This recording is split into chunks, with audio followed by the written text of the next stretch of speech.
Boa tarde a todos e todas. Hoje é dia 13 de julho de 2022. Estamos aqui reunidos para o último semestre das quartas do Cyber, Estudos Continuados, cujo tema geral é Direito e Democracia em la Era Digital, realizado pelo Observatório Cyber Leviatã, em parceria com o Cosmo Ius, La Cultura Jurídica Cosmopolita e seus desarrollos contemporâneos, tendo como diretores José Luiz Bolzan de Moraes, Alfonso de Rúlios Campuzano e a Edilene Lobo. E hoje, para fechar com chave de ouro as nossas quartas do Cyber, estamos recebendo a professora Alexandra Silveira, que é professora com agregação na Universidade do Minho, Portugal, e nos brindará com a seguinte palestra: Constitucionalismo Digital, a distância, o tempo e a linguagem do direito diante da inteligência artificial ubíqua. Então, eu vou passar a palavra ao professor Bolzan, para que faça suas considerações iniciais, agora que a gravação foi iniciada, e bom evento a todos. Obrigada pela presença.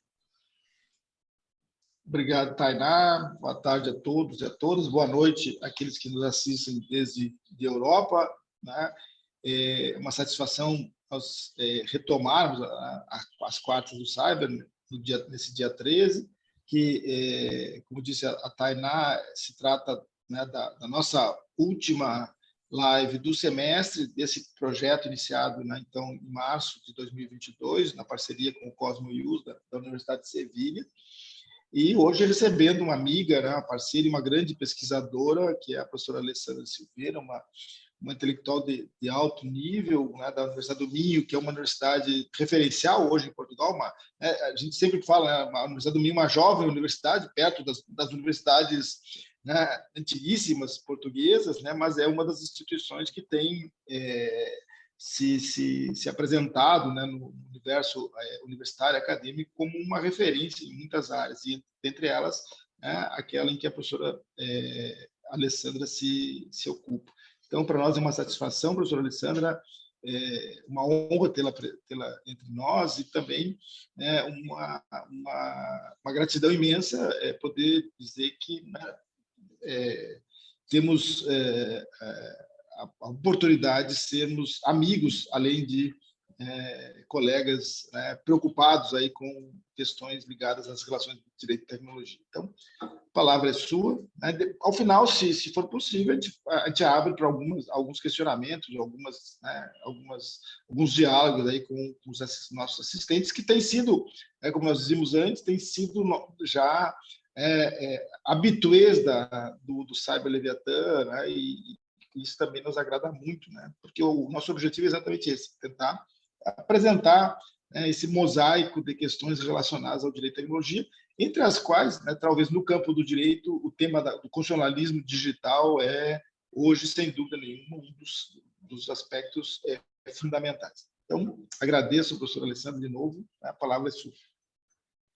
Muitíssimo obrigado, meu caro Bolzan. Começo por agradecer o convite que me foi dirigido pelo Observatório Cyber Leviatã e também aos coordenadores que estão com o professor Bolzan nesta empreitada, a professora Edilene e o professor Alfonso, e dizer, portanto, que é uma honra e é um gosto, né, trocar aqui impressões convosco sobre os desafios constitucionais, mais especificamente os desafios fundamentais desta nossa sociedade algorítmica, como tem sido chamada, e sobretudo porque o mundo digital tem pouca paciência para sabedoria, não é? Para troca de impressões e para sabedoria. Os seus valores são moldados pela aprovação e não propriamente pela introspecção. Há quase uma recusa, não é? Do legado iluminista da força do melhor argumento. E eu diria que, ao afastar, né, as restrições que foram impostas historicamente aos humanos, as restrições por razões de distância, de tempo ou de linguagem, o mundo digital proclama que a conexão é significativa em si mesma, não é? Só que não, nós estamos cada vez mais conectados, mas também cada vez mais sem contato. Tá? No decorrer da minha intervenção, eu vou fazer algumas sugestões de leitura, porque eu acho que muitos que nos acompanham são estudantes, sobretudo. Esta ideia que eu aqui enunciei é de uma economista britânica, Lorena Hertz, O Século da Solidão, como restaurar as ligações humanas, e, portanto, o fato de nós estarmos conectados não quer dizer que nós tenhamos mais contato, muito antes pelo contrário. Não é? E, por isso, por vezes, é preciso parar, é preciso questionar, é preciso discutir como será ser-se humano numa sociedade mundial em que a inteligência artificial é ubíqua, é onipresente, está em todo lado. Tá? E, sobretudo, discutir como é que o direito lida com esta ubiquidade. Tá? Logo o direito, coitado, que sempre atuou num tempo diferido e não propriamente num tempo real, não é? Muito menos preventivamente. O direito vem sempre ex post, não ex ante. O direito chega sempre depois, não é? Mesmo aquilo que é cautelar nunca é definitivo no direito, não é? Sempre remete para uma decisão posterior. E o grande problema da regulamentação das tecnologias digitais e do seu uso é que elas se renovam há cerca de 6 meses ou ainda menos, né? A cada 6 meses elas se renovam, e isso dificulta a consecução de uma regulação eficaz relativamente a um domínio que se renova permanentemente, né? Em um ritmo que a regulamentação tradicional não estava minimamente habituada. As tecnologias digitais adicionaram um domínio independente ao domínio físico com que os seres humanos estavam habituados. Né? É este domínio digital que me permite interagir convosco no dia de hoje. Ocorre que aquilo que é inédito, e aquilo que nós estamos a viver é inédito, né? Aquilo que é inédito é habitualmente irreconhecível, porque apreciado através das lentes e das categorias que nos são familiares. É a nossa tendência, né? Tentar entender as coisas a partir daquilo que nos é familiar. E isso tendencialmente invisibiliza o ineditismo. Tá? Eu peço, por favor, que desliguem o microfone, porque está a haver aqui alguma interferência. Ítalo. Ele não é um cidadão. Gustavo, silencia ele, por favor. Conseguiu? E a partir do momento que você é consumidor, você é muito iludido. Ítalo Sá, seu microfone está ligado. Aí, fechou. Desculpa, professora, perdão. Ok, então eu estava a dizer que o confronto com o ineditismo, né, com aquilo que nós nunca vivemos, requer uma linguagem nova, ou pelo menos a reorientação, tá, dos termos que nos são familiares. Nós estamos confrontados com a necessidade de edificação de conceitos jurídicos novos, ou pelo menos com a adaptação dos conceitos que nos são familiares, dos conceitos existentes, para abordar problemas emergentes, como aqueles que estão relacionados com as tecnologias digitais. E essa é uma necessidade sentida muito particularmente pelos nossos tribunais, e eu tentarei abordar esta questão no decorrer da intervenção, a propósito de decisões exclusivamente automatizadas, da definição de perfis, dados inferidos, etc., que são questões que eu tenho trabalhado mais recentemente, mas o meu ponto, por agora, é este. Ao comprimir a moldura de tempo em que a tecnologia altera a experiência de vida, a inteligência artificial vai gerando fenômenos que são genuinamente novos e não meras versões mais ou menos potentes, mais ou menos eficazes de coisas passadas. O que nós estamos a viver é absolutamente inédito. Claro que isso tem impactos jurídico-constitucionais, e muito especificamente, jusfundamentais, não é? Relacionados com os direitos fundamentais. E basicamente porque o constitucionalismo moderno surge para controlar o exercício do poder público em nome da liberdade. né? O arbítrio do poder público, o poder público tem uma tendência a expandir-se, a atuar de forma arbitrária, né? E, portanto, o constitucionalismo moderno surge para controlar o exercício do poder público. Mas a verdade é que o poder desterritorializou-se, né? E nós convivemos cada vez mais com inúmeros poderes de fato, não tem absolutamente nada a ver com o tradicional poder do Estado, o poder público, né? E, sobretudo, nas sociedades algorítmicas que nos é dado viver, o poder público já não é o vilão da restrição das liberdades, não é? Ele tem companhia, e tem boas companhias, porque a internet já não é aquele espaço de liberdade idílico dos primeiros tempos, não é? A internet atualmente é dominada pelas plataformas digitais. E as plataformas digitais exercem atualmente um poder quase público, regulam, executam, dirimem conflitos, não é? E isto exige que se repense o direito constitucional e a sua relação com o direito privado, sobretudo quanto à eficácia horizontal dos direitos fundamentais, não é? Ou seja, a vinculação dos privados aos direitos fundamentais, que, como nós sabemos, nem sequer na Europa é um dado adquirido. Há muitos Estados-membros da União Europeia em que a eficácia horizontal dos direitos fundamentais não é um dado adquirido. E, portanto, o direito constitucional que nós temos serve para os desafios digitais, serve para os desafios que nós estamos confrontados na era digital, tá? E como é que se lida efetivamente com isso, tá? Vamos lá ver. Há dois valores essenciais que são absolutamente indispensáveis para uma vida satisfatória, recompensadora, relativamente feliz.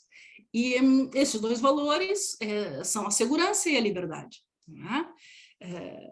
Zygmunt Bauman explicava brilhantemente, né, isto que eu vou agora dizer, né, estado de crise, Zygmunt Bauman. Zygmunt Bauman dizia que não se consegue ser feliz e ter uma vida digna na ausência de um desses dois, não é? A segurança sem liberdade é a escravidão, não é? Ou como diria aquela canção, aquela belíssima canção popularizada em Portugal por Maria Rita, mas que eu penso que é de um grupo de rock chamado Rapa, paz sem voz, não é paz, é medo, não é? E, portanto, segurança sem liberdade é escravidão, e, por outro lado, liberdade sem segurança é o caos, é a incapacidade de agir, é a incapacidade de programar, de sonhar, etc. Em conclusão, nós precisamos de ambos. O problema, entretanto, é que ninguém ainda na história, no planeta, encontrou a fórmula de ouro, como dizia Bauman, que conjugue, que articule perfeitamente segurança e liberdade. Cada vez que nós adquirimos mais segurança, nós entregamos um pouco de liberdade. E cada vez que nós adquirimos mais liberdade, nós concedemos um pouco de insegurança. Ganhamos algo e perdemos algo. E isto se revela em termos históricos, em termos cronológicos, segundo um movimento pendular, que eu chamo pêndulo de Bauman. Bauman explicava que isto foi, este movimento pendular foi especialmente visível durante o século XX. Durante o período das duas grandes guerras mundiais, os indivíduos ofereceram liberdade para obter segurança, deixando-se inclusivamente seduzir pelos totalitarismos. E a partir da década de 50, com os movimentos pela liberdade, pelos direitos e liberdades, movimentos femininos, os negros, os homossexuais, etc., os indivíduos ofereceram segurança para ter liberdade. E, mais recentemente, antes de falecer, Bauman pressentia a aproximação de um período de cedência da liberdade, que efetivamente se veio a confirmar com as eleições de líderes autoritários um pouco por todo o mundo, não é? Nas sociedades democráticas, dessas que eu estou a falar. Não é? Ora, se esse movimento pendular, identificado por Bauman, se manifesta claramente no mundo real, no mundo físico, as coisas já não são exatamente assim, já não se passam da mesma forma no mundo digital, que nasceu sob o signo da liberdade, né? Tanto que só muito recentemente se fala em segurança no âmbito da internet, em cibersegurança, e os indivíduos, de uma maneira geral, nem sequer estão particularmente sensibilizados para isso. Mas então, qual é o risco, né, com o qual nós estamos confrontados? Ora, em breve, os algoritmos de aprendizagem poderão dar-nos melhores conceitos, ou melhores conselhos, inclusivamente, né, do que os próprios sentimentos humanos. Poderão reprogramar o processo humano de tomada de decisão, né? Até agora, era razoável defender que nós tínhamos livre-arbítrio, né? Ainda que a descoberta do inconsciente por Freud tenha baralhado um pouco esse enredo, não é? Que umas profundezas, não é? Aqui umas profundezas do nosso ser, algo insondáveis, que depois se repercutem nas nossas decisões, mas até agora era razoável defender que nós tínhamos livre-arbítrio, porque as decisões de cada um de nós são moldadas, sobretudo, pela interação das nossas forças interiores, né? Que ninguém do lado de fora consegue ver. Todavia, ou pelo menos conseguia ver, né, até agora. Todavia, como explica brilhantemente o historiador israelita Yuval Harari, também nesta publicação 21 lições para o século XXI, Yuval Harari explica que a nossa ilusão de livre-arbítrio vai se desintegrando à medida que nós nos deparamos com instituições, com empresas, com entidades que compreendem e manipulam o que até então era o nosso reino interior inacessível, pelo menos inacessível a outrem, não é inacessível de fora. Os sistemas exteriores de processamento de dados poderão, a muito breve trecho, é o que explica Harari, reproduzir todos os nossos desejos, as nossas decisões, as nossas opiniões, poderão, inclusivamente, ficar a saber exatamente quem nós somos, coisa que nem nós próprios sabemos, né? De resto, a filosofia da antiguidade já nos aconselhava a conhecermos a nós próprios, né? Conhece-te a ti mesmo. Portanto, isso sempre foi uma grande dificuldade, né, da condição humana. E, aparentemente, os algoritmos poderão ficar a saber exatamente quem nós somos. Vejam bem, há quem não veja nada disso que eu vos estou aqui a descrever como algo preocupante, né? A gente muito entusiasmada com a possibilidade de, em poucas décadas, os algoritmos monitorizarem a nossa saúde, por exemplo, por 24 horas, não é? Através de um fluxo constante de dados biométricos, e se isso efetivamente se concretizar, é possível que nós desfrutemos de melhores cuidados de saúde da história, né? De todos os tempos, sem dúvida nenhuma. Mas, precisamente por isso, nós estaremos doentes quase que a todo tempo, né? Porque há sempre algo de errado a acontecer com o nosso organismo, né?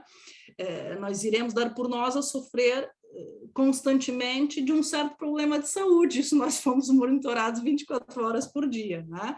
Quem terá tempo e energia para lidar com tantas doenças, não é? Nós teremos modelos para lidar com uma vida assim, modelos que deem sentido a uma vida assim, né? Vamos lá tentar, então, contextualizar, né? Vamos lá ao início dessa história, para chegar até o problema jurídico que eu quero partilhar convosco no dia de hoje. Eu não posso, quando nós falamos assim para um grande público, né? Como está acontecendo agora, nós não sabemos qual é o nível de conhecimento que as pessoas têm sobre os conceitos que nós estamos a avançar, não é? E, portanto, por vezes vale a pena fazer uma contextualização para dar um salto qualitativo. A evolução dos sistemas de inteligência artificial nos últimos anos, ela foi facilitada pela disponibilidade de enormes quantidades de dados digitais, é aquilo que se convencionou chamar Big Data, tá? Bem como por grandes avanços em termos de capacidade de processamento destes mesmos dados e armazenamento destes dados. Quando nós abordamos a problemática da inteligência artificial, nós estamos a tratar de sistemas que apresentam um comportamento inteligente. Mas inteligente em que medida? Ora, na medida em que são capazes de analisar o seu ambiente e tomar decisões autônomas a fim de atingir objetivos específicos. De resto, a questão central para a definição dessa inteligência prende-se com o entendimento de aprendizado. Alan Turing defendia que, para ser considerada inteligente, uma máquina precisaria ter a capacidade de aprender e, assim, evoluir. Ou seja, não só processar dados ou computar grandes quantidades de informação, mas também determinar o que fazer de seguida com estes dados, a semelhança de um cérebro digital. E, portanto, para o inventor da máquina de Turing, a que hoje nós chamamos computador, a questão sobre se uma máquina poderia pensar seria vaga, seria irrelevante, porque as máquinas não poderiam pensar como os seres humanos. Desde sempre foi essa a ideia de Turing. Na medida em que são diferentes de uma pessoa, as máquinas também funcionam de uma forma diferente. Mas lá, porque pensam de forma distinta dos humanos, isso não significa que não pensem. Todavia, Turing estava antes preocupado em saber como é que uma máquina poderia simular uma pessoa, não é? Imitar uma pessoa, através de programas de computador que fossem bons imitadores da inteligência humana. E, portanto, inventou o jogo da imitação. Como os senhores sabem, o jogo da imitação foi proposto por Alan Turing para determinar se alguém está ou não interagir com uma máquina, se está a interagir com uma máquina ou com um ser humano.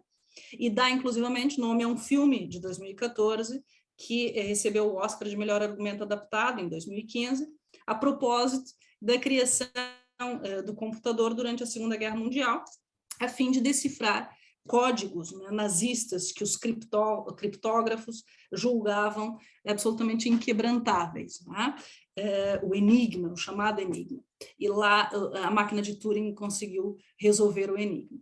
E, portanto, eu dizia que Turing estava antes preocupado em saber como é que uma máquina poderia simular uma pessoa, né? Através de programas de computador que fossem bons imitadores da inteligência humana.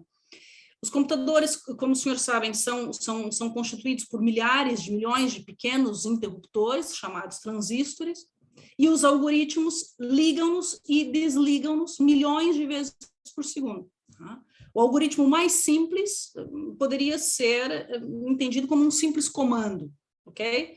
Ligar um interruptor. Claude Shannon, que é conhecido como o pai da teoria da informação, foi o primeiro a perceber que aquilo que os transistores estão a fazer ao ligarem-se e desligarem-se em resposta a outros transistores é precisamente raciocinar, ok? Atualmente, os sistemas baseados em inteligência artificial podem estar confinados a um software e atuar no mundo virtual, por exemplo, através de assistentes de voz, programas de análise de imagens, motores de busca, como nós utilizamos todos os dias, sistemas de conhecimento facial e de discurso, etc. Ou então, podem estar integrados em dispositivos físicos, como sejam robôs avançados, automóveis autônomos, veículos aéreos não tripulados, né? Ou aplicações da internet das coisas. E, portanto, nós recorremos à inteligência artificial diariamente, seja para traduzir, seja para gerar legendas em vídeos, para bloquear o correio eletrônico não solicitado, não é? O spam.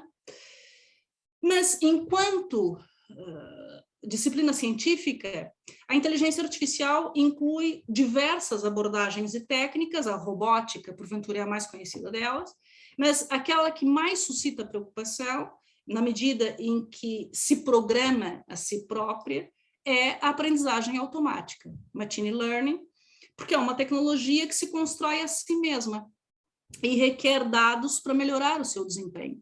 Seria uma espécie de método de transformação de dados em conhecimento, através do qual os algoritmos aprendem simulando o raciocínio por analogia. E, portanto, os algoritmos de aprendizagem da Google, Facebook, Amazon, Apple, etc., aprendem a partir dos dados que lhes são fornecidos. Aprendem o que fazer por sua própria conta, com base em inferências a partir de dados. Guardem essa palavra que nós vamos voltar a ela. E o resultado dessa operação aplica-se ao nosso cotidiano. E por isso se diz que os dados estão na base não apenas de uma revolução, mas de uma metamorfose que está a reconfigurar a ciência, a economia, a política e, consequentemente, o direito. Recomendo vivamente a leitura desta obra de Ulrich Beck, uma obra póstuma, que foi publicada depois da morte de Ulrich Beck, A Metamorfose do Mundo, e nesta publicação, Ulrich Beck explica que, enquanto a revolução digital ainda implica uma distinção entre o online e o offline, a metamorfose digital tem que ver com o enredamento essencial entre o online e o offline. Deixa de haver distinção entre uma coisa e outra. E, portanto, através das técnicas de aprendizagem automática, os algoritmos são treinados para inferir determinados padrões, com base num conjunto de dados, numa base de dados, um dataset. A crescente disponibilização de dados, inclusivamente de dados pessoais, impulsionou a implementação de técnicas automatizadas de exploração, a que nós chamamos data mining, e de prospecção, machine learning. E desde que dotado de algoritmos de aprendizagem adequados, um computador pode aprender, por exemplo, a conduzir um veículo, simplesmente por analisar o comportamento de um condutor humano daquele mesmo veículo. E, portanto, os algoritmos acabam por ser treinados para resolver problemas, mas no atual estágio de desenvolvimento, digamos assim, das coisas, os algoritmos são treinados para resolver um problema específico, eles ainda são incapazes de atacar problemas distintos, não é? Ou seja, os algoritmos de aprendizagem estão longe de utilizar os algoritmos, os mecanismos que o cérebro humano usa para processar a informação. Nós ainda estamos longe disso. De resto, a forma como o cérebro humano se organiza, a forma como prossegue distintos objetivos, a forma como são guardadas as memórias ao longo da vida, tudo isso, essa forma de funcionamento do cérebro humano, tudo isso depende de mecanismos que só agora começam a ser desvendados. Todavia, de um ponto de vista conceitual, digamos assim, poderá ser possível simular o comportamento elétrico e bioquímico da complexa rede de células neuronais que constitui o cérebro, ou seja, poderá ser possível simular um sistema nervoso num computador, o que levanta inúmeros problemas que não serão tratados nesta minha intervenção de hoje. De qualquer forma, as novas tecnologias têm ajudado a desvendar como é que o cérebro funciona, como o cérebro armazena e aciona memórias, como é que toma decisões, etc. E é possível que as coisas avancem num sentido em que seja possível medir, sequenciar a atividade cerebral e analisar o pensamento de alguém em tempo real. Isto dá aso a toda uma área do saber que se tem desenvolvido em torno daquilo que são os neurodireitos, como é que se protege estas dimensões, sobretudo tendo em conta a hipótese de emulação do funcionamento de um cérebro humano, a simulação completa de um sistema específico, ou seja, o cérebro por outro sistema, um computador, e tudo isso dá aso a inúmeras inquietações que estão a ser estudadas, mas não vai ser objeto da minha intervenção de hoje. Mas, de qualquer forma, o que eu dizia é que os algoritmos são treinados para resolver um problema específico, mas os cientistas estão à procura daquilo a que se convencionou chamar o algoritmo mestre, ou seja, um algoritmo que consiga acumular todo o conhecimento, passado, presente e futuro. A hipótese que os cientistas estão a explorar é de que todo o conhecimento pode ser deduzido de dados por um único algoritmo de aprendizagem universal.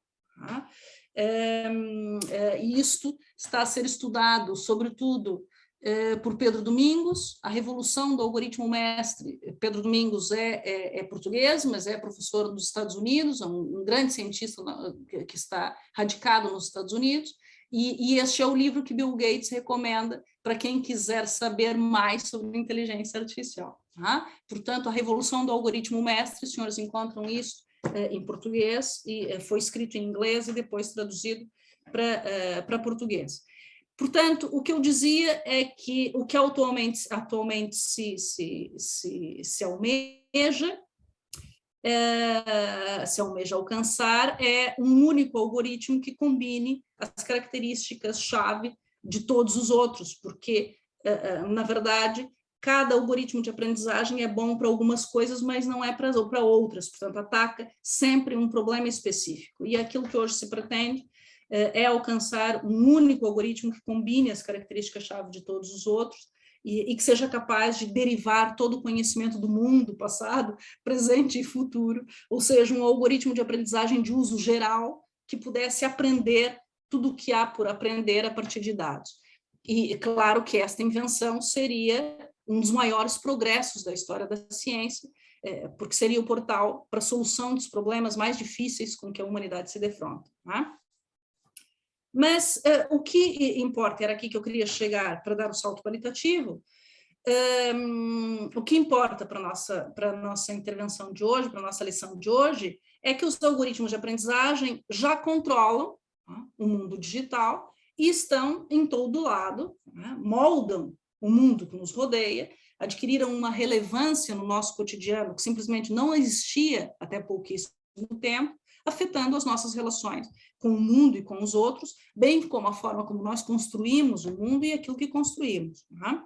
Cada vez mais, os algoritmos inteligentes decidem quem obtém crédito, né?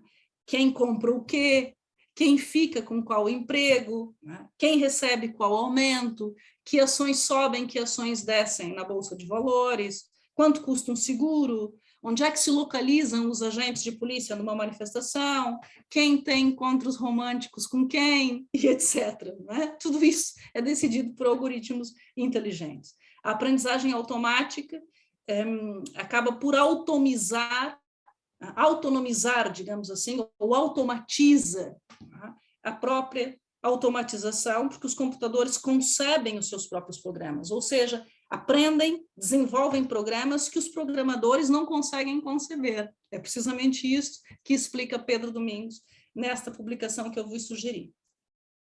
Contudo, diante da autonomia dos sistemas inteligentes, dos sistemas automatizados, vários problemas fundamentais se levantam, por exemplo, como evitar que os algoritmos de aprendizagem perpetuem a discriminação subjacente aos dados a partir dos quais aprendem e se desenvolvem, seja em função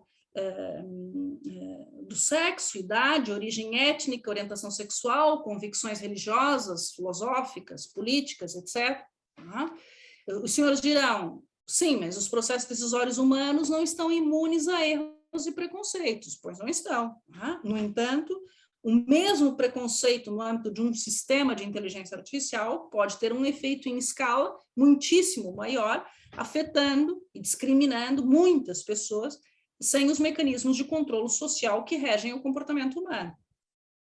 O certo é que, para contestar as diferenciações de tratamento sem fundamento material, sem justificação razoável, nós temos estándares jurídicos antidiscriminatórios, minimamente estabilizados ao longo do tempo. Mas é possível questionar a efetividade da aplicação destes estándares que nós fomos desenvolvendo ao longo do tempo a situações automatizadas. Porque a proteção jurídica oferecida pela legislação antidiscriminação é desafiada quando são sistemas de inteligência artificial e não seres humanos que discriminam. Porque os humanos discriminam em função de atitudes negativas, em função de preconceitos, por vezes não intencionais, como são os estereótipos, que sinalizam as vítimas quando há uma discriminação. Contudo, uma sinalização equivalente a essa não ocorre quando a discriminação é perpetrada por sistemas de inteligência artificial. E, portanto, comparada com as tradicionais formas de discriminação, a discriminação automatizada é mais abstrata, é mais sutil, é mais intangível, ela não é intuitiva, né? Ou seja, é muito mais difícil de detectar. E, portanto, o crescente uso de algoritmos de aprendizagem perturba a efetividade dos procedimentos e dos remédios jurídicos tradicionais que nós fomos desenvolvendo ao longo do tempo, tá? E que foram concebidos para discriminações que são predominantemente baseadas na intuição e para as quais releva o impacto produzido na esfera jurídica do discriminado. Isso não acontece com os sistemas de inteligência artificial. A discriminação automatizada está inserida noutra problemática, e esta, sim, me tem ocupado nos últimos tempos, muito mais que a discriminação algorítmica, que foi algo que eu estudei no início, né, quando comecei a me interessar por esse tema. Hoje eu estou preocupada com outra coisa, já há mais de um ano que estou preocupada, porque isso foi o objeto das minhas provas de agregação já há mais de um ano, mas eu estou preocupada, sobretudo, com a seguinte questão: como é que nós conseguimos proteger os indivíduos em face das inferências ou predições sobre si produzidas de uma forma automatizada e das consequências da sua aplicação às situações do cotidiano? Porque são necessárias ferramentas jurídicas que permitam o controle sobre como, quando e sob que condições os titulares de dados pessoais são avaliados por sistemas automatizados. E isso está tudo por construir. Não há dúvidas, meus senhores, e permitam-me essa parte, não há dúvidas quanto ao impacto positivo que o tratamento de dados já tem e continuará a ter no desenvolvimento da sociedade mundial. Não há dúvida. As soluções tecnológicas que permitem a utilização mais inteligente de recursos como a energia e a água, as soluções tecnológicas que permitem a redução de pesticidas, do uso de pesticidas na agricultura, a competitividade da indústria transformadora, bem como a redução de acidentes nas estradas, tudo isso depende de processamento de dados. Quer dizer, o próprio desenvolvimento da economia digital depende de processamento de dados. Da mesma forma, não há qualquer dúvida de que a inteligência artificial pode constituir uma grande oportunidade para nós enfrentarmos os desafios com que estamos confrontados, seja o envelhecimento da população, as doenças degenerativas, as alterações climáticas, etc. No entanto, importa garantir que os riscos e os impactos negativos que estão associados às tecnologias digitais são geridos de uma forma adequada, sobretudo porque os sistemas de inteligência artificial podem causar danos não intencionais. E o certo é que estes riscos podem resultar da utilização de dados pessoais relativamente aos quais não foram antecipadas possíveis distorções. Há situações em que o resultado não poderia ter sido evitado ou previsto na fase de concessão do programa. Mas eu não vou entrar nesses detalhes mais técnicos, porque isso seria muito maçador e não teria tempo suficiente para chegar onde eu pretendo chegar. Mas por tudo isso que eu vos estou a dizer, a proteção de dados pessoais converteu-se na questão justfundamental e identitária do nosso tempo, a fim de que o projeto do humanismo não se torne irrelevante. Como explica, e volto mais uma vez a Yuval Harari, se a associação entre Big Data e inteligência artificial não for devidamente regulada, isso pode resultar na perda daquilo que é mais genuíno na humanidade, porque as experiências humanas podem ser reduzidas a padrões de dados. Como eu comecei por vos explicar, até há pouco tempo, nós tínhamos por adquirido que as experiências acontecem dentro de nós. E era aí onde nós buscávamos a razão para tudo aquilo que nos acontecia.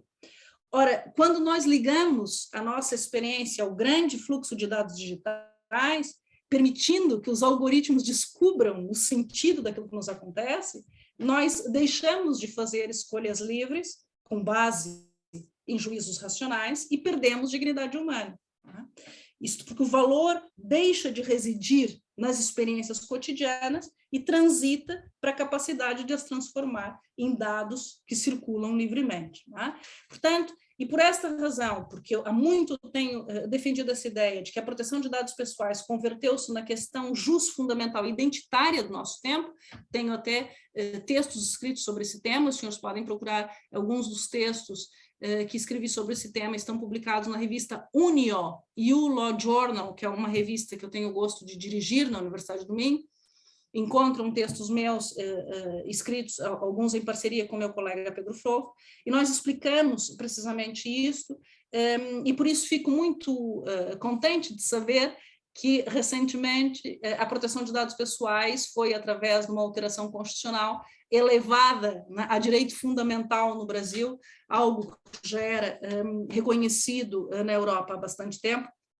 E, portanto, eu já defendia, que já decorria da Constituição brasileira, em termos materiais, digamos assim, um direito materialmente constitucional, mas é bom saber que se deu este salto qualitativo. Não é? E, portanto, eu diria que as fragilidades da proteção jurídica, aqui, as dificuldades de regulação deste universo que eu vos estou a descrever, relacionam-se, sobretudo, com um problema geral, que, de resto, perpassa toda a regulamentação no âmbito da internet, que é o seguinte: a intervenção jurídica tende a ser mais eficiente num modo repressivo, ex post, como eu comecei por dizer, do que de modo preventivo, ex ante.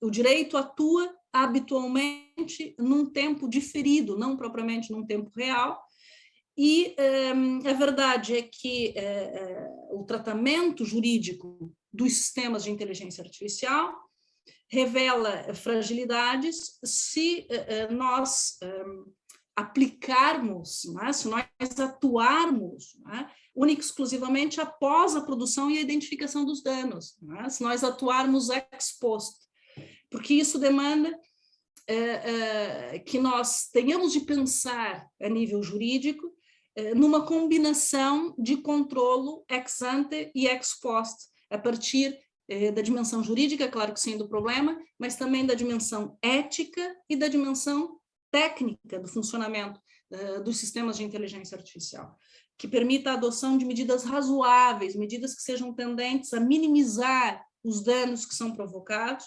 sobretudo no que diz respeito a aplicações de inteligência artificial de alto risco. Né? E é nisto que a União Europeia está empenhada, no tratamento destas questões,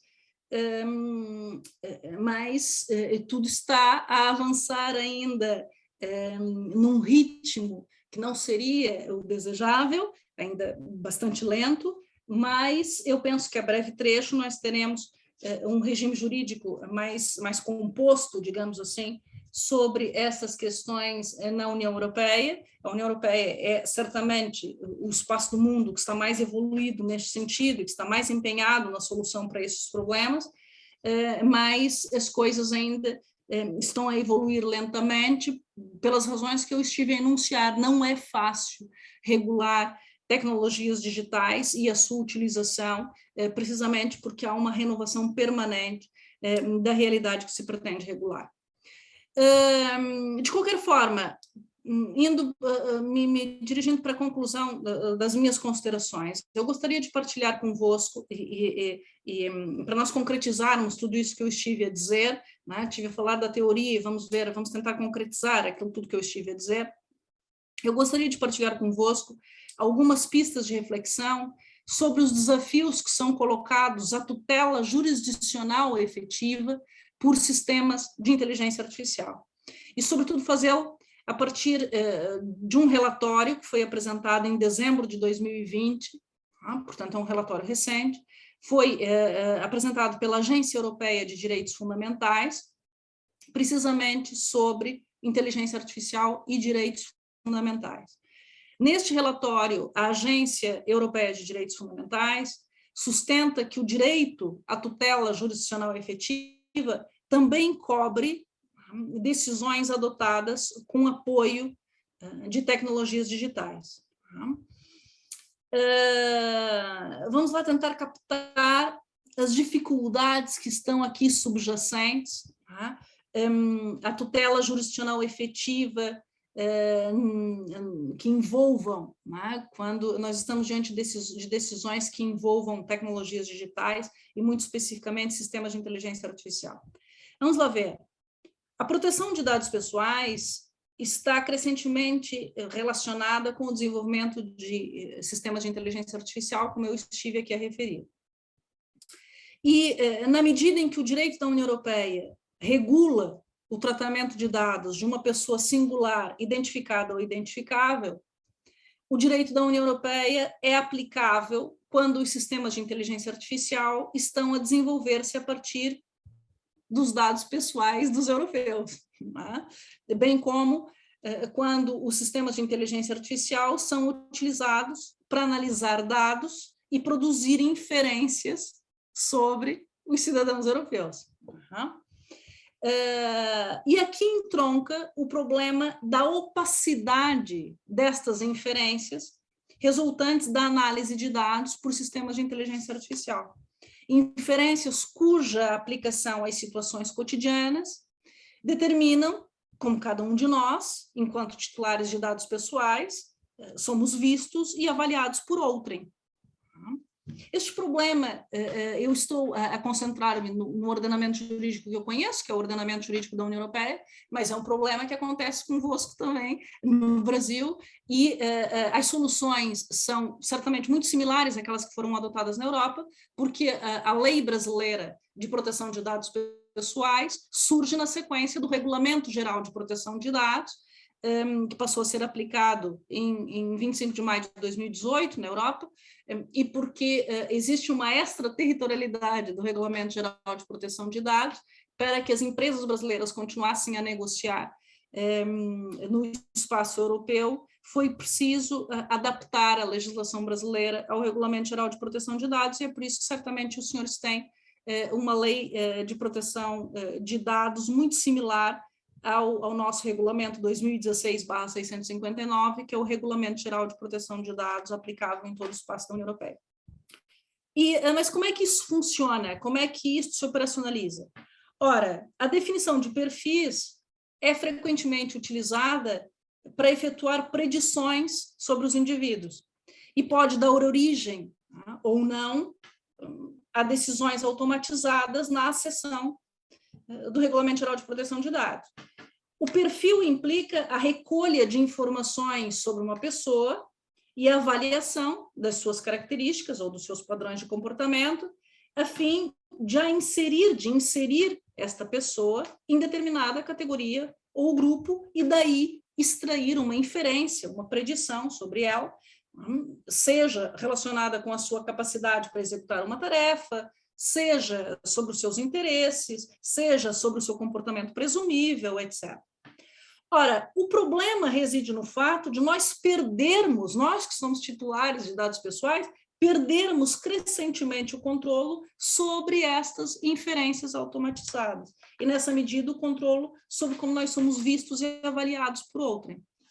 O processo de definição de perfis recorre a dados provenientes de várias fontes para inferir algo sobre alguém, com base nas qualidades de outras pessoas que estatisticamente parecem semelhantes. Essas tecnologias têm diversas aplicações comerciais utilizadas para segmentar os mercados e adequar os produtos e os serviços às necessidades individuais, às necessidades de cada um. E, por isso, a definição de perfis e as decisões automatizadas são utilizadas em áreas cada vez mais numerosas, tanto no setor privado quanto no setor público, seja a atividade bancária e financeira, a saúde, a fiscalidade, os seguros, o marketing, a publicidade, etc. Como é que isso está regulado na União Europeia? Ora, o artigo 22 do RGPD, do Regulamento Geral de Proteção de Dados, contempla, aparentemente, uma proibição geral de decisões exclusivamente automatizadas, e só destas, das exclusivamente automatizadas, incluindo a definição de perfis em que essas decisões se baseiam. Mas as disposições deste artigo 22 do RGPD suscitam muitas dúvidas à doutrina ainda não esclarecidas pelo Tribunal de Justiça da União Europeia, pelo menos enquanto não houver um reenvio prejudicial que permita ao Tribunal de Justiça interpretar esta disposição constante do RGPD. Para aqueles que não estão familiarizados com o funcionamento do direito da União Europeia, os tribunais nos vários Estados-membros da União aplicam o direito da União diretamente aplicável, né, desde que entre em vigor uma disposição produzida pela União Europeia, ela é aplicável nos Estados-membros, e os nossos tribunais, aqui em Portugal, na Espanha e na Alemanha, aplicam essas disposições. Se tiverem dúvidas interpretativas razoáveis sobre como aplicar uma disposição, porque ela tem que ser aplicada de forma uniforme em toda a União Europeia, há um procedimento próprio, reenviam para o Tribunal de Justiça da União Europeia com sede no Luxemburgo, o Tribunal de Justiça interpreta a disposição aplicável ao caso concreto, e aquele juiz e todos os outros juízes dos Estados-membros da União Europeia ficam obrigados à interpretação definida para aquela disposição pelo Tribunal de Justiça da União Europeia. E, portanto, enquanto o Tribunal de Justiça da União Europeia não interpretar esse artigo 22 do RGPD, a sua aplicabilidade há de ser muito reduzida. Tá? Mas, para que os senhores percebam a minha ideia, nos termos desse artigo 22, número 1 do Regulamento Geral de Proteção de Dados, o titular dos dados tem o direito a não ficar sujeito a nenhuma decisão tomada exclusivamente com base no tratamento automatizado que produza efeitos na esfera jurídica ou que o afete significativamente de forma similar. Mas várias dúvidas se levantam, sobretudo quanto ao conceito de decisão tomada exclusivamente com base no tratamento automatizado, né? O que aparentemente exclui decisões amplamente, mas não exclusivamente automatizadas, ou decisões parcialmente, mas não exclusivamente automatizadas. Né? Por exemplo, se um ser humano intervier na decisão, a decisão deixa de ser exclusivamente automatizada e o artigo 22 já não se aplica? Né? Mas para que esta proibição se aplique, né? Para que uma decisão automatizada efetivamente esteja proibida, tá? Para que a decisão automatizada afinal seja afastada, tá? Será necessária uma intervenção humana relevante, tá? É que pode não bastar uma intervenção humana meramente cosmética, né? Não basta forjar artificialmente uma intervenção humana para afastar a proibição, né? Porque se a pessoa que supervisiona o sistema inteligente não tem autoridade, nem tem competência funcional ou técnica para alterar a decisão automatizada em causa, então essa intervenção humana não serve de grande coisa, e a decisão continua a ser exclusivamente automatizada, logo, aparentemente proibida. Ou seja, a pessoa encarregada de supervisionar o sistema inteligente deve ter a capacidade de detectar erros e estar razoavelmente familiarizada com o seu funcionamento, etc. De qualquer forma, esta aparente proibição geral quanto a decisões exclusivamente automatizadas só se aplica quando o tratamento de dados produz efeitos na esfera jurídica do particular, né, do titular dos dados, ou o afete significativamente de forma similar. Mas o que esses conceitos, né, indeterminados efetivamente significam? Ora, aferir o preenchimento desses conceitos indeterminados coloca certamente desafios interpretativos que exige o diálogo de juiz a juiz, que eu vos estive a explicar, e sem que o Tribunal de Justiça da União Europeia esclareça o sentido do artigo 22 do Regulamento Geral de Proteção de Dados, a sua efetividade será muitíssimo reduzida. Além disso, a proibição do artigo 22 não se aplica quando a decisão exclusivamente automatizada for necessária para a celebração ou execução de um contrato entre o responsável pelo tratamento e o titular de dados.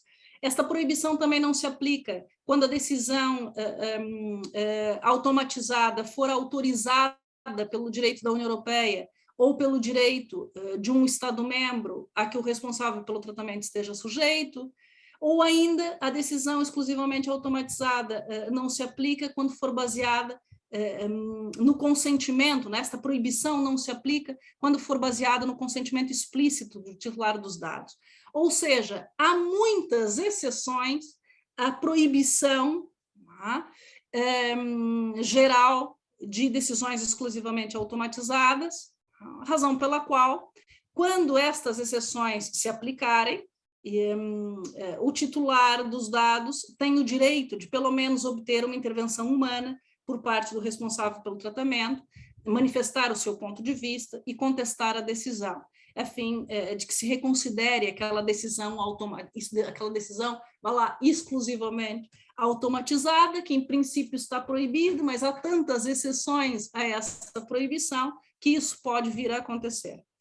Ocorre, meus senhores, que a contestação nestes casos é uma tarefa hercúlea, e por isso mesmo a Agência Europeia de Direitos Fundamentais chamou a atenção para o problema do acesso aos tribunais no seu relatório de 2020, que vos referi.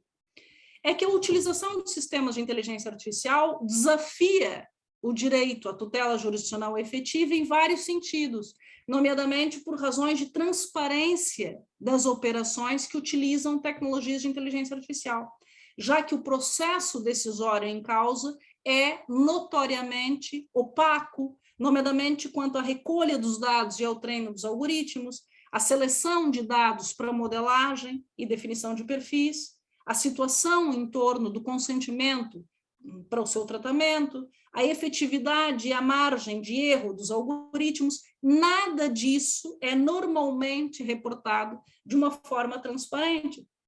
Mas o princípio da transparência subjaz à proteção de dados por força do artigo 5º do RGPD. Portanto, nós temos um problema.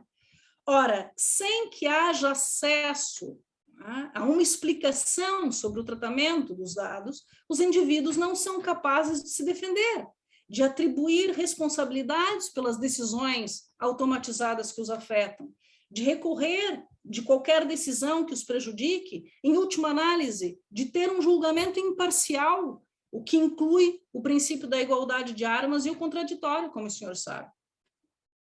E, portanto, nós estamos diante de um regime jurídico em construção.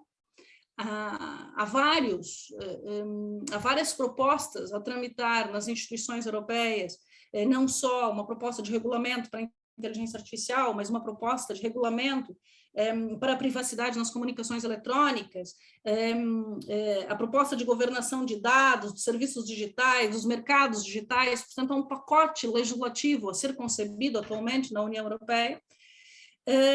Mas, como eu vos digo, é difícil regular essas matérias, portanto, as soluções vão saindo assim, as pinguinhas, como nós costumamos dizer em Portugal, e por isso o relatório da Agência Europeia de Direitos Fundamentais, de dezembro de 2020, enfatiza a necessidade de tornar as pessoas conscientes de que a inteligência artificial é utilizada, de tornar as pessoas conscientes sobre como e onde reagir, bem como a necessidade de assegurar que o sistema de inteligência artificial e as decisões baseadas em inteligência artificial podem ser explicadas, porque as pessoas têm de saber que estão a lidar com sistemas inteligentes, com sistemas baseados em inteligência artificial, porque a sua reação pode não ser construída da mesma forma, pode não ser construída de uma forma tão assertiva,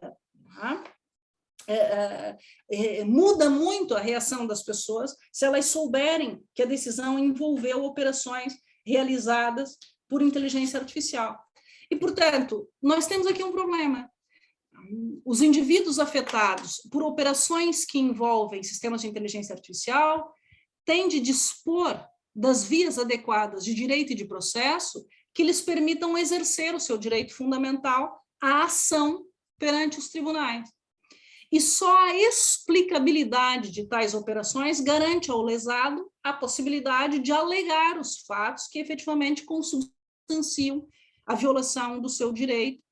E da mesma forma, por outro lado, só a explicabilidade dessas operações garante ao responsável pelo tratamento dos dados que se auxiliou de sistemas de inteligência artificial, a possibilidade de exercer os seus direitos de defesa.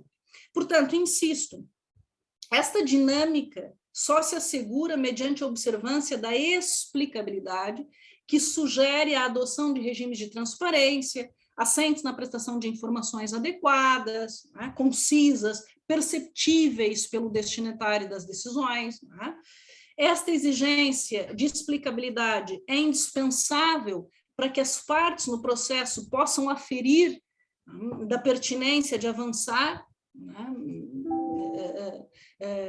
no sentido da prossecução dos seus direitos, né, inclusivamente para avançar com o processo judicial. É preciso saber se há pernas para andar, como nós costumamos dizer, né?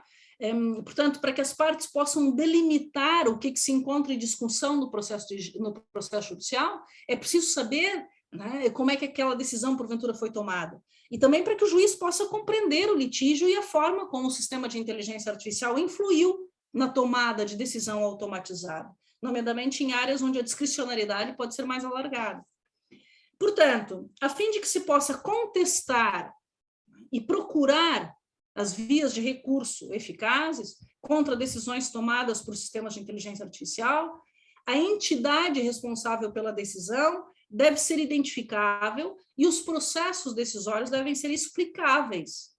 Ora, a explicabilidade demanda que as operações de tratamento de dados sejam transparentes, que as capacidades e a finalidade dos sistemas de inteligência artificial sejam abertamente comunicadas, que as avaliações e as decisões automatizadas sejam compreensíveis pelos que são por ela afetados, tá?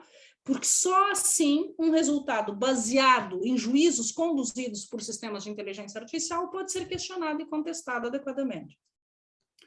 Esse tema que eu vos estou aqui hoje a trazer é um tema novo, é uma novidade, né? O ineditismo de que eu comecei por falar. Em março de 2021, um tribunal de Amsterdã decidiu 3 casos envolvendo plataformas digitais de transportes de passageiros, portanto, aplicativos que conectam condutores e passageiros, e reconheceu pela primeira vez, tanto quanto foi possível apurar, o direito à explicação diante de uma decisão exclusivamente automatizada na seção do artigo 22 do RGPD. Né? E, portanto, este tribunal, dizia eu, decidiu 3 casos envolvendo plataformas digitais de transportes de passageiros, nos quais os artigos 15 do RGPD, que prevê o direito do titular a aceder aos seus dados, e o artigo 22 do RGPD, a tal proibição de decisões exclusivamente automatizadas, foram invocados esses 2 artigos para exigir que as empresas Uber e Olá explicassem a lógica subjacente a decisões exclusivamente automatizadas que afetavam os condutores. É um bom sinal, este primeiro caso é um bom sinal, porque é precisamente quanto aos seus dados inferidos que os indivíduos mais precisam de proteção nos dias que correm. Talvez a professora Tereza Moreira, que eu sei que interveio também nestas vossas sessões do Observatório Cyber, vos tenha falado destes casos, porque ela trabalha, porque são casos que envolvem matéria laboral. Em ambos os casos, os condutores, né, os motoristas da Uber e da Olá, queriam provar a existência de uma relação laboral com essas empresas, razão pela qual queriam pedir o acesso aos seus dados pessoais à luz do RGPD. Esses condutores defendiam que o grau de autonomia do algoritmo, né, que conecta condutores e passageiros, seria importante para comprovar a relação laboral, porque seriam controlados por via automatizada. Eles queriam, na verdade, expor o poder que o aplicativo exerce sobre os condutores. E um elemento-chave seria saber se os algoritmos e as decisões automatizadas a que estavam sujeitos recaía no âmbito do artigo 22 do RGPD, porque se o artigo 22 fosse aplicável, eles teriam direito a aceder à lógica subjacente àquelas decisões automatizadas. Em ambos os casos, importava saber se algoritmos e decisões automatizadas teriam efeitos jurídicos, efeitos na esfera jurídica destes condutores. O tribunal entendeu que apenas um sistema de penalidades e deduções que era utilizado pela OLA produzia um efeito similar na esfera jurídica do condutor e obrigou a empresa a explicar a lógica subjacente às suas decisões para que o condutor pudesse entender os critérios de decisão e que pudesse contestar a legitimidade, a correção do tratamento dos dados. Na verdade, os condutores questionavam, sobretudo, a decisão de remoção da sua licença, mas, relativamente a Uber, o tribunal não acolheu a proteção dos condutores. As decisões da Uber não foram consideradas exclusivamente automatizadas e, portanto, isso denota a importância do problema que eu estive aqui a desenvolver convosco, porque importa esclarecer a linha que separa uma decisão exclusivamente automatizada de outra parcialmente automatizada, à luz do artigo 22 do RGPD. Vamos lá ver, se o empregador apenas aprovou a decisão automatizada, ela seria exclusivamente automatizada? E se sim, alguma exceção a essa proibição poderia se verificar na situação concreta? Bom, de qualquer forma, importa sempre esclarecer o que constitui uma explicação suficiente à luz do direito fundamental à proteção de dados, já que, no que diz respeito ao OLA, o Tribunal de Amsterdão obrigou a empresa a explicar a lógica subjacente às suas decisões ao condutor, importa esclarecer o que constitui uma explicação suficiente à luz dos direitos fundamentais do condutor. Portanto, meus senhores, estas questões que eu vos trouxe relevam, porque é precisamente quanto aos seus dados inferidos por sistemas de inteligência artificial, entendas, é que os indivíduos mais precisam de proteção nos dias que correm. Ou seja, importa saber por que motivo é aceitável que certos dados de entrada produzam certos resultados, saber por que motivo é justificável que certas inferências conduzam a uma dada decisão, saber por que motivo a lógica utilizada para converter uma inferência numa decisão é fiável. E, portanto, a questão mais relevante sobre o tema acaba por ser esta: de que direitos e garantias efetivas dispõem os indivíduos para controlar a forma como são avaliados por outrem, e, porventura, contestar a operação da qual resulta em inferências automatizadas cuja justificação não se revele razoável. A verdade é que os indivíduos estão cada vez mais sujeitos a avaliações e a decisões tomadas por ou com a assistência de sistemas de inteligência artificial, cuja inteligibilidade e eventual contestação resulta extremamente difícil ou praticamente impossível nos dias que correm. No atual estado da arte, digamos assim, dos dados inferidos, os indivíduos afetados por avaliações e decisões automatizadas não dispõem dos meios necessários para aferir como foram adotadas, nem se as normas aplicáveis ao tratamento de dados pessoais foram devidamente respeitadas. Além disso, os indivíduos dispõem de recursos muito menos eficazes para contestar avaliações e decisões automatizadas que os afetem, comparativamente com situações em que os danos são causados por tecnologias tradicionais. E isso compromete o direito fundamental à tutela jurisdicional efetiva. E, portanto, para concluir, meus senhores, já ninguém controla a miríade de informações incessantemente produzida a seu respeito. Seria ingênuo pretendê-lo. Mas cumpre-nos, sobretudo enquanto juristas, e no meu caso, muito particularmente, preocupada com as questões jurídico-constitucionais e com as dimensões jus-fundamentais, cumpre-nos exigir que as inferências automatizadas, resultantes do tratamento de dados pessoais assentem numa justificação razoável. Porque quando não se sabe por que razão um resultado foi atingido, não se consegue aferir das alterações necessárias para alcançar uma solução distinta. Nem é possível contestar adequada e consistentemente um resultado que nos é desfavorável. Portanto, só há violação de um direito que se conheça e que se possa invocar, sendo ainda lacunoso, no atual estado da arte, o âmbito de proteção de dados inferidos a partir do articulado do Regulamento Geral de Proteção de Dados, e, portanto, esse é o nosso estado da arte na União Europeia atualmente. Teria muito interesse em saber como isso está regulado no Brasil, mas tenho para mim que a situação é muito similar à nossa, e isto com sorte dos colegas que me ouvem no Brasil, a partir do Brasil. Meus senhores, muitíssimo obrigada pela vossa atenção, e fico, apesar de já serem aqui quase 10h30 da noite, eu fico à vossa disposição para alguma questão que porventura tenham. Muitíssimo obrigada. Muito obrigado, professora Alessandra.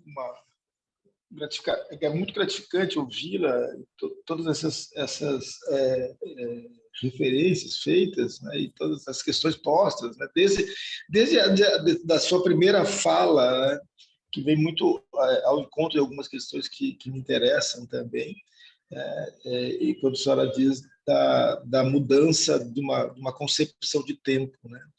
Isso, ou seja, a dimensão da instantaneidade que, de alguma forma, que é muito peculiar, vamos dizer assim, a tecnologia, né? Ou de uma pretensão à instantaneidade, né? De uma tendência à instantaneidade, enquanto que as estruturas político-institucionais e o modelo normativo, o modelo do direito é um modelo baseado, até por ser construído democraticamente, é um modelo baseado no tempo diferido. Talvez isso coloque algo intransponível, né? Ou seja, seria possível ao direito criar mecanismos a partir nessa perspectiva democrática de tempo diferido, né? Adequados de alguma maneira, tentar regular, né, a instantaneidade. Esse é um problema, porque me parece que sequer a autorregulação, né, que é um modelo que de alguma maneira ganha espaço nesse debate, né? A autorregulação sequer também tem essa preocupação, né? Porque, de fato, aí nós estamos falando de uma outra perspectiva. Mas essa é uma questão importante. Eu apenas gostaria, né, se for possível, a senhora fazer algum comentário sobre isso. Mas, antes disso, eu queria me penitenciar aqui ao vivo e a cores, também porque, ao início, eu não me apercebi da presença, né, constante, e a todos os nossos encontros do professor Alfonso. Não olhei aqui a nossa lista, né, e acabei não o mencionando e também não o chamando, né, para a manifestação, aqui, como de regra ele tem né, feito. Então, aqui eu coloco, né, minhas desculpas ao professor Alfonso, né, e também coloco aqui à disposição dele se ele quiser também fazer algum comentário, fazer alguma consideração, né, que é sempre importante. É uma grande parceria, né? O professor Alfonso e eu temos uma amizade que já levam alguns anos, né? Até bom já nem se falar em quantos, para evitar, vou dizer, inferências, né, a respeito, né, da nossa quantidade de juventude acumulada, né, como eu diria. Então, mas foi muito, muito importante a sua fala, e depois, ao final, essa articulação com a própria, que me parece um exemplo bem interessante, que é exatamente, né, a própria legislação europeia e todo o avanço pretendido dar, né, com essas, seja, né, desde a LGPD, mas também em outros, agora essa legislação relativa aos serviços digitais, né, também, e mostrando as dificuldades que se tem em torno, né, mesmo de uma legislação supranacional e de uma legislação que tenha adotado exatamente essa outra perspectiva que a senhora colocava no início, que é a da desterritorialização, ou por outro lado, da essa territorialidade, da pretensão a essa territorialidade, da eficácia, né, dos comandos normativos, né, produzidos pela União Europeia. Então, há muitas outras coisas, mas se a senhora puder fazer algum comentário a respeito disso, também agradeceria. E aqui coloco à disposição também. Ok, perfeito, Bolzan. Não, tem toda a razão. A grande dificuldade que nós temos aqui é que o Estado de Direito democrático ele é procedimentalizado, não é? E, portanto, as respostas no âmbito do Estado de Direito são lentas, são procedimentalizadas. Aliás, os procedimentos existem precisamente, não é? O Estado de Direito é aquele que se caracteriza, né, por normas e procedimentos jurídicos que vão regulando, né, a atuação dos poderes públicos, e esses procedimentos servem precisamente para que o cidadão que é afetado por uma decisão possa acompanhar as várias fases, não é, para a adoção de uma decisão que o afeta e as possa contestar. E, portanto, é procedimentalizado, é lento, não é? E, nessa perspectiva, o tempo que é introduzido pela era digital, e muito especificamente pelos sistemas de inteligência artificial, é completamente distinto. Né? E, portanto, o tempo, a distância e a linguagem, não é? Como eu intitulei a minha intervenção, que foram introduzidas pela era digital, exigem aqui um esforço porque, na verdade, como dizia Ulrich Beck, isso não é nem sequer uma revolução, é uma metamorfose. Não é? E, portanto, nós temos de nos adaptar a essa metamorfose, nós vamos a lagarta vai se converter em borboleta, mas não sei se sobrevive, não é? Porque a borboleta não sobrevive.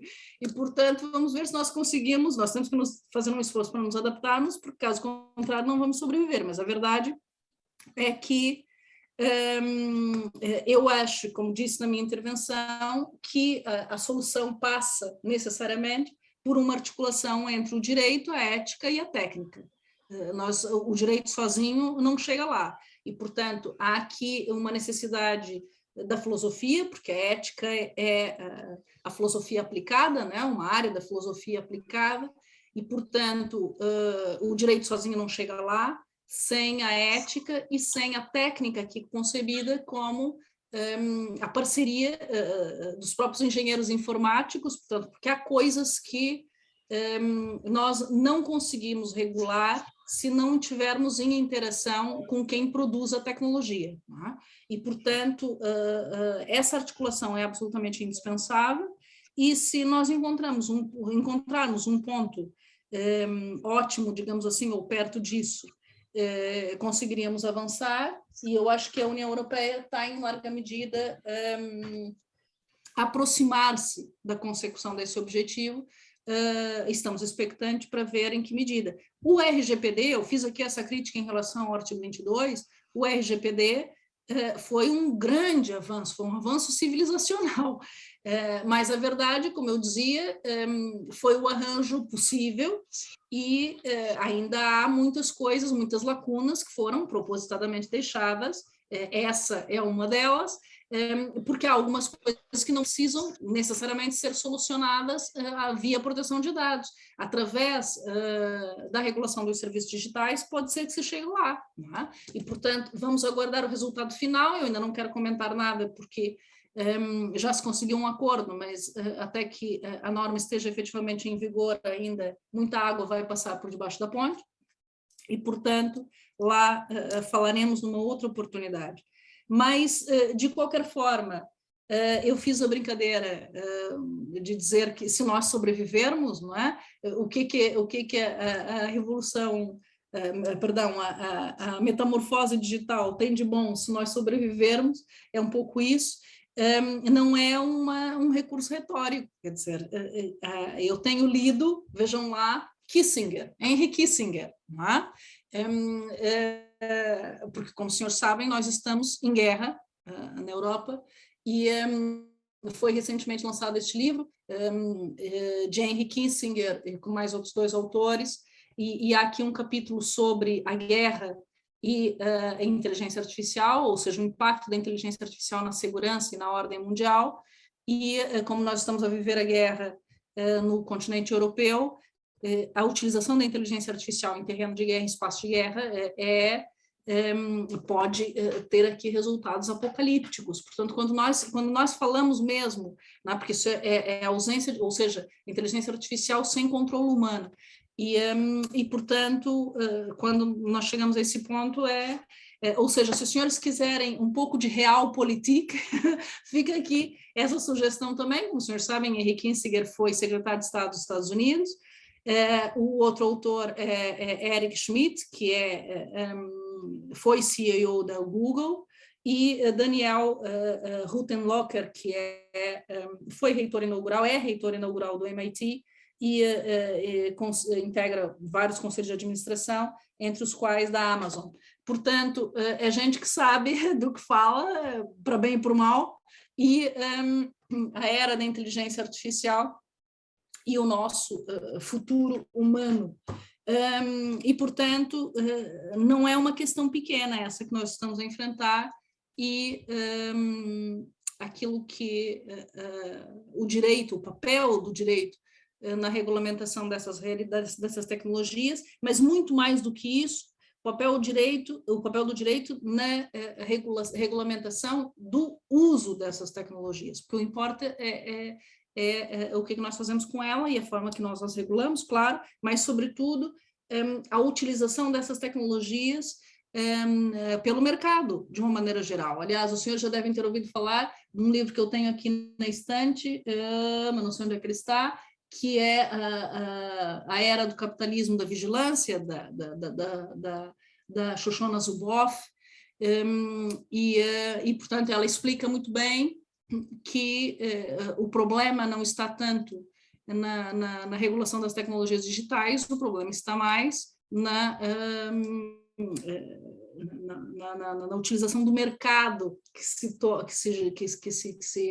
se beneficia, não é, destas mesmas tecnologias, e portanto, talvez seja por aí, talvez o problema se resolva através do tratamento e da regulamentação dos mercados, dos serviços digitais, etc., e não provavelmente através da proteção de dados pessoais, como foi o caso do RGPD. Mas que nós precisamos encontrar uma solução para o problema que eu vos enunciei aqui, isso eu não tenho absolutamente dúvida nenhuma. E que